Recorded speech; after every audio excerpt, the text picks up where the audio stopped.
Assalamualaikum guys, oke kembali lagi bersama Draft Movie Review. Piye kabar Re? Terima kasih buat para penonton setia Draft Movie dimanapun kalian berada. Semoga kalian semua selalu sehat ya. Kali ini Draft Movie sudah merangkum sebuah film yang berjudul Tenali Ramaksina. Bagaimana keseruan filmnya? Gak perlu banyak basa-basi, ini dia alur ceritanya.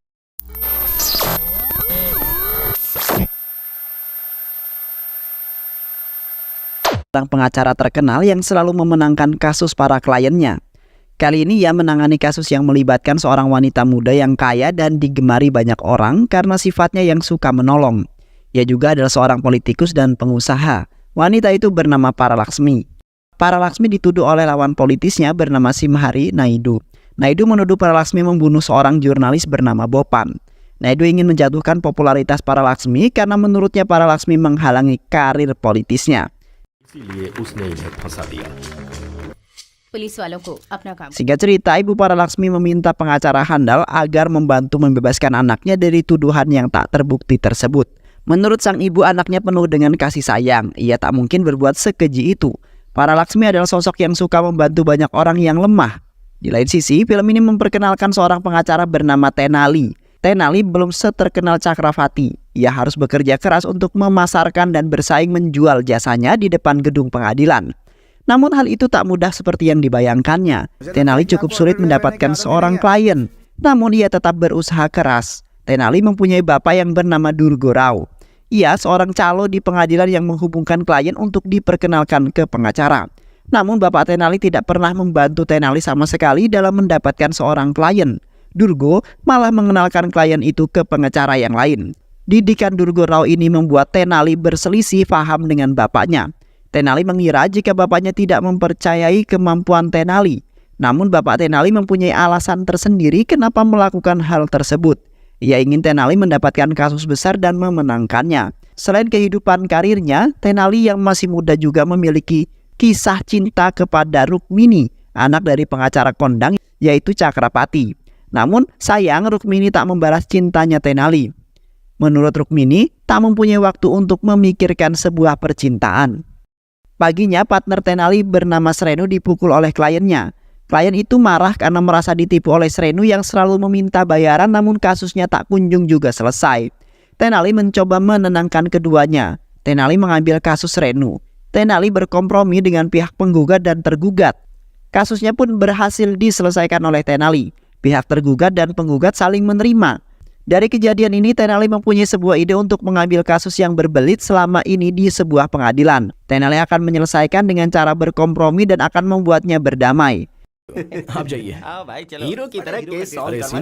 Dari situ, Tenali berhasil mengumpulkan banyak uang dan memamerkannya kepada keluarga. Bapak Tenali bukannya bangga, malah memarahi Tenali. Meski Durgo Rao seorang calo pengadilan, ia tak mendidik anaknya untuk menangani kasus dengan cara berkompromi. Tenali dididik agar bisa menangani kasus besar dan menang agar dirinya mendapat kehormatan serta mengangkat derajat keluarganya. Itulah alasan bapaknya tak memberikan klien dengan kasus kecil kepada Tenali. Kini Tenali menjadi paham kenapa bapaknya sangat tegas kepada dirinya. Cerita berganti di sebuah kuil. Rukmini dan ayahnya Chakravarti sedang berdoa khusyuk. Setelah berdoa, Chakravarti berjalan keluar. Tak sengaja ia tertabrak oleh sebuah motor yang dikendarai oleh Tenali. Tenali kemudian meminta maaf kepada Chakravarti. Rukmini terlihat di samping Chakravarti dan di situ Tenali tahu bahwa Rukmini adalah anak pengacara kondang yaitu Chakravarti. Hari sidang Paralaksmi pun tiba. Pendukung Paralaksmi berbondong-bondong ke sebuah pengadilan. Suasana pengadilan pun menjadi sangat ramai. Terlihat Paralaksmi didampingi oleh Chakravarti dan dari kejauhan Naidu yang turut menghadiri persidangan tersebut. Di ruang sidang, jaksa menuntut umum menuntut Paralaksmi agar dihukum berat karena telah menghilangkan nyawa seseorang. Chakravarti pengacara Paralaksmi membantah tuduhan jaksa jika Paralaksmi tidak melakukannya. Chakravarti meminta penangguhan penanganan karena bukti yang disertakan jaksa sangat lemah. Hakim menerima permintaan Chakravarti. Paralaksmi keluar dari ruang sidang dan menyapa pendukungnya yang sudah menunggunya di luar gedung pengadilan. Tenali melihat peristiwa ini berharap agar kelak ia segera mendapatkan kasus yang besar seperti itu. Suatu hari Tenali didatangi oleh seorang klien. Pria itu datang dengan kedua istrinya. Pria itu meminta agar Tenali dapat menyelesaikan permasalahan rumah tangganya. karena kedua wanita itu ingin memiliki si pria itu sepenuhnya. Karena Tenali sudah dikenal sebagai pengacara yang berkompromi, ia meminta sang suami untuk mengetes kedua istrinya. Tenali mengatakan bahwa sang suami akan memberikan 200 juta rupiah bagi yang ingin berpisah dengan suaminya tersebut. Istri kedua kemudian menyetujui hal itu. Akhirnya mereka pun berdamai. Cakravati memperhatikan Tenali dan bertanya kepada asistennya, siapakah pria tersebut? Asistennya menjawab bahwa ia adalah Tenali, seorang pengacara yang ahli dalam berkompromi. Tak hanya bapaknya yang memperhatikan. Di sisi lain, Rukmini diam-diam tertarik dengan cara Tenali yang bisa menyelesaikan kasus para klien dengan berkompromi. Melihat hal tersebut, ia mempunyai ide untuk mencobanya kepada kliennya. Ia bergegas menemui kliennya yang seorang gangster. Temannya Rukmini memperingatkan agar hati-hati karena sangat berbahaya. Rukmini mencoba cara Tenali tadi. Ia mengajak kliennya untuk membujuk istrinya dan membatalkan tuntutan kasus KDRT-nya dengan memberikan 60 hektar tanah kepada sang istri. Tak disangka pria itu tak menyambut baik Rukmini. Ia malah menyuruh anak buahnya keluar dan menggoda Rukmini. Tiba-tiba Tenali datang menyelamatkan Rukmini.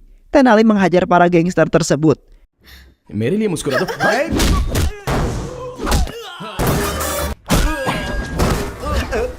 Tenali yang khawatir memarahi Rukmini yang terlalu berani mengambil resiko.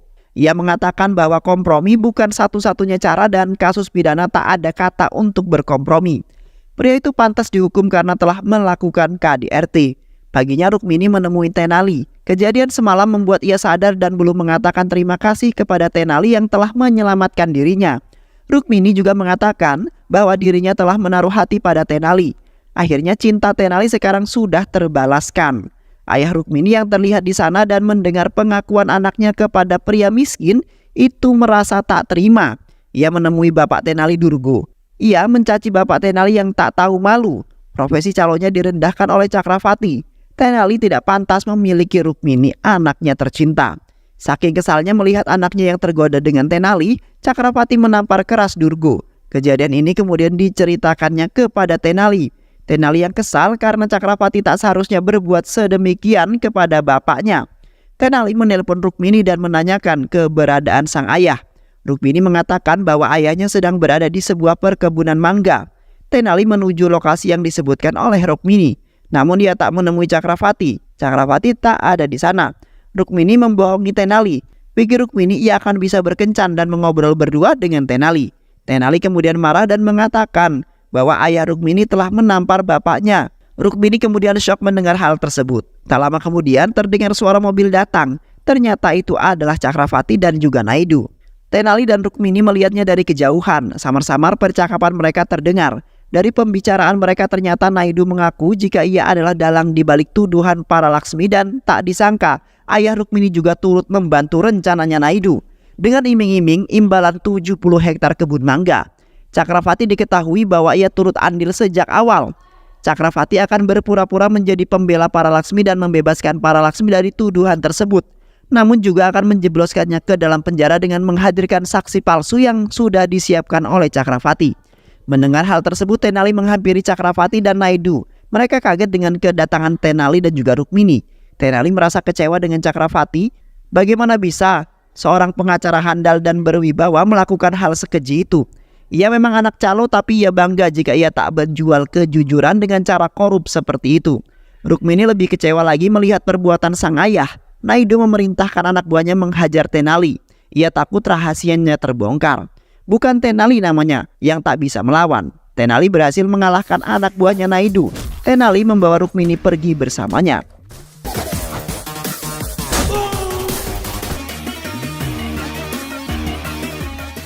Paginya Cakravati mendatangi rumah para Laksmi. Karena takut Tenali sudah mengatakan kepada para Laksmi. Cakravati menanyakan dengan hati-hati apakah ada seseorang yang ia temui kemarin. Para Laksmi mengatakan bahwa ia tak bertemu dengan siapapun. Cakravati berdalih jika ia harus hati-hati jika ingin menemui seseorang karena takut para Laksmi terhasut oleh orang lain. Cakravati mengabarkan kepada Naidu jika para Laksmi berhasil diyakinkan dan besok siap menghadapi persidangan. Namun mereka tidak boleh lengah karena rencana mereka diketahui oleh Rukmini dan Tenali. Mereka berencana menghentikan Tenali datang ke persidangan besok. Sidang lanjutan para Laksmi pun tiba. Rukmini dan Sureno menunggu kedatangan Tenali. Mereka cemas karena mereka tak dapat menghubungi Tenali. Rupanya di tengah perjalanan menuju pengadilan, Tenali dihadang oleh anak buahnya Naidu. Tenali diculik, dimasukkan ke dalam sebuah truk kontainer. Terlihat peserta sidang menunggu kedatangan hakim. Memang hakim selalu mengunjungi kuil terlebih dahulu sebelum memimpin persidangan. Nampak sopir hakim datang sendirian dan mengabarkan bahwa hakim telah diculik. Semua orang kaget mendengar hal tersebut. Rupanya ini adalah perbuatannya Tenali. Tenali yang sudah memperkirakan hal ini akan terjadi, Tenali sudah merencanakan rencana cadangan. Ia meminta Sarano untuk menculik hakim itu jika ia tak kunjung juga datang di pengadilan. Dengan ketidakhadiran hakim maka persidangan tidak dapat dimulai. Hakim telah diculik oleh suruhan Tenali alias mantan klien Tenali yang dulu dibantunya bernama Giri. Giri membawa hakim ke suatu tempat. Tiba-tiba Tenali datang. Ia tak kehabisan ide. Tenali sudah mempersiapkan segala saat dalam kontainer. Ia mengeluarkan ponsel dari sepatunya dan mengaktifkan lokasi untuk pemesanan Gojek. Gojek pun berdatangan dan membuat Tenali bebas. Tenali menghampiri para Laksmi dan menceritakan semua yang ia ketahui, bahwa Cakravati bukan pengacara yang akan membebaskan dirinya. Ia telah bersepakat dengan Naidu untuk memenjarakan para Laksmi. Tenali juga memberikan bukti imbalan yang diterima oleh Cakravati. Hal itu membuat para Laksmi marah kepada Cakravati dan meminta Tenali membantu di persidangan menggantikan Cakravati. Di tempat lain, hakim bertanya mengapa dirinya dibawa ke sebuah tempat yang jauh. Giri mendapat telepon dari Sreno dan mengatakan jika masalahnya sudah beres dan bisa membebaskan hakim. Giri mengatakan pada hakim jika ia salah menculik orang dan meminta maaf pada hakim. Hakim pergi dengan sangat kesal. Persidangan ditunda keesokan harinya. Sebelum sidang, Durga menemui anaknya. Ini adalah sidang pertamanya Tenali. Bapaknya pun menyemangati anaknya dan mendoakan agar bisa memenangkan kasus tersebut. Cakravati kini duduk di kanan meja hakim sebagai penuntut. Ia nampak percaya diri dan mulai bertanya kepada para Laksmi, kemanakah ia berada di saat kejadian. Para Laksmi pun menjawab jika ia sedang berada di rumahnya dan tidak sedang bepergian. Cakravati pun kembali menanyakan tentang CCTV yang berada di rumahnya dan para Laksmi menjawab jika CCTV di rumahnya saat itu memang tidak bisa digunakan. Cakravati meminta hakim untuk menghadirkan saksi. Saksi itu adalah Inspektur Kiran. Inspektur Kiran pun bercerita jika ia berada di TKP pada pukul 5:30 pagi dan baru mendapat telepon dari seorang saksi mata pada pukul 7 pagi. Pelapor itu mengatakan bahwa ia melihat seorang telah dibunuh oleh para Laksmi dan ketika mendapat laporan itu pun ia langsung menangkap para Laksmi. Tenali bertanya pada inspektur, apakah inspektur dan pelapor saling mengenal? Inspektur menjawab tidak saling mengenal. Tenali langsung bertanya lagi kepada inspektur, apakah pelapor menelpon di HP pribadi atau telepon kantor? Spontan inspektur menjawab, melalui nomor pribadi Pak. Tenali tersenyum dan mengatakan bahwa bagaimana mungkin pelapor bisa menelpon di nomor pribadi Anda sedang Anda dan pelapor tidak saling mengenal. Pihak Cakravati diam tak berkutik dan saksi selanjutnya dihadirkan di persidangan. Mereka adalah sepasang suami istri. Mereka berasal dari Dermastala dan akan pergi ke Bangalore. Menurut kesaksian mereka, saat di perjalanan dan berhenti di benteng Kondaredi, ia melihat peristiwa pembunuhan terjadi. Karena takut mereka tak segera melapor, mereka melapor dan kejadian itu beberapa jam setelahnya, yaitu sekitar pukul 7. Mereka tak tega jika seorang jurnalis dibunuh di depan matanya. Tenali pun langsung bertanya, bagaimana tahu jika itu adalah seorang jurnalis? Mereka menjawab dengan berbagai alasan. Tenali memohon kepada hakim untuk mempertimbangkan kesaksian suami istri ini. Dan Tenali membawa bukti dari CCTV rumah mereka jika pada saat kejadian suami istri ini tak sedang bepergian. Mereka pada pukul 4.20 berada di rumahnya. Atas bukti yang kuat, Tenali meminta kepada Yang Mulia untuk menghukum saksi-saksi palsu yang hadir pada saat ini dan membebaskan para Laksmi dengan sangat hormat. Hakim telah memutuskan untuk menghukum saksi palsu yang dihadirkan Cakravati serta memberikan sanksi kepada jaksa penuntut umum. Para Laksmi pun bebas dan disambut oleh penggemarnya. Setelah persidangan, para Laksmi menemui dan mengucapkan terima kasih kepada Tenali karena telah membantu dirinya. Tiba-tiba ada Pak Tua datang menyerang para Laksmi. Tenali pun mengejar Pak Tua tersebut. Setelah berhasil menangkapnya, Tenali menanyakan mengapa ia melakukannya kepada para Laksmi. Pak Tua itu mengatakan jika para Laksmi adalah pembunuh anaknya Bopan. Dan ternyata Pak Tua itu ayah dari Bopan. Ia tak terima jika para Laksmi bebas setelah membunuh anaknya. Tenali menenangkan Pak Tua itu dengan mengatakan jika para Laksmi hanya dituduh sebagai pembunuh. Tak ada bukti yang kuat mengarah pada dirinya. Patwa itu menceritakan yang sesungguhnya terjadi. Jika anaknya Bopan telah berpura-pura menjadi karyawan para Laksmi, Bopan ingin tahu bagaimana para Laksmi bisa mendapat kekayaan sebesar itu. Dan ternyata Bopan menemukan jika para Laksmi telah mengambil keuntungan dengan cara yang tidak benar. Bisnis ilegal juga telah dijalankan oleh dirinya. Ia mengambil hati rakyat namun merampas uang mereka. Para Laksmi telah menipu rakyat kecil. Ketika mendapat kesempatan, Bopan merekam semua aktivitas para Laksmi. Namun para Laksmi menyadari jika Bopan merekamnya. Bopan kemudian melarikan diri. Para Laksmi menyuruh anak buahnya mencari Bopan dan malam itu Bopan berhasil dikepung dan dibunuh oleh para Laksmi dengan tangannya sendiri. Mendengar cerita Pak Tua, Tenali pun menyesal mengapa ia baru mengetahuinya. Ayah Bopan meninggalkan Tenali dengan keadaan yang sangat sedih saat ia berjalan di sebuah bus menghampiri ayah Bopan. Dan terlihat seseorang memaksanya untuk masuk. Tenali melihat hal itu, langsung lari mengejar bus itu. Tenali berhasil menaiki bus tersebut. Ia kaget jika yang ada di dalam bus itu adalah para Laksmi. Para Laksmi membunuh ayahnya Bopan di depan Tenali. Para Laksmi mengancam Tenali untuk mengabaikan semua yang didengar jika tak mau bernasib sama seperti Bopan dan ayahnya. Tenali dilempar keluar bus dan pulang dalam keadaan berantakan. Bapaknya yang khawatir melihat anaknya bertanya apa yang telah terjadi. Semua yang diceritakannya kepada bapaknya Durgarau. Kemudian memberi nasihat kepada Tenali jika hukum harus ditegakkan. Ia harus menghukum orang-orang yang bersalah karena itu tugas seorang pengacara. Untuk membuka kasus itu, ia harus membawa bukti yang kuat agar dapat menangkap wanita penipu tersebut. Tenali langsung datang ke TKP dan mewawancarai PKL-PKL yang ada di sana. Ia bertemu oleh salah satu seorang anak yang di sana dan menanyainya, apakah ia selalu berjualan di sini? Anak itu mengatakan iya. Namun saat kejadian pembunuhan itu ia sedang tak berjualan karena hujan yang sangat deras. Namun anak itu menambahkan jika ada salah satu keluarganya bernama Kisor yang selalu lewat di sana. Anak itu menunjukkan alamat rumahnya Kisor. Tak disangka Bapani anak buahnya para Laksmi mengikuti Tenali dan mendengar percakapan mereka. Bapani bergegas mencari rumah Kisor namun kedahuluan oleh Tenali. Tenali menemui keluarga Kisor. Tenali bertanya apakah mereka saat malam kejadian melihat pembunuhan itu. Awalnya mereka tak mengakui, namun berhasil diyakinkan oleh Tenali jika ia akan membantunya. Bapani yang menguping dari bilik tembok segera melaporkannya kepada para Laksmi. Para Laksmi memerintahkan untuk menangkap keluarganya Kisor dan keluarganya Tenali. Ya, ini ada rencananya Tenali. Kisor adalah temannya Bopan. Ia tak terima temannya dibunuh dengan keji. Tenali membuat rencana seolah-olah ada saksi yang melihat peristiwa malam pembunuhan Bopan. Tenali sadar bahwa dirinya telah diikuti oleh anak buahnya para Laksmi.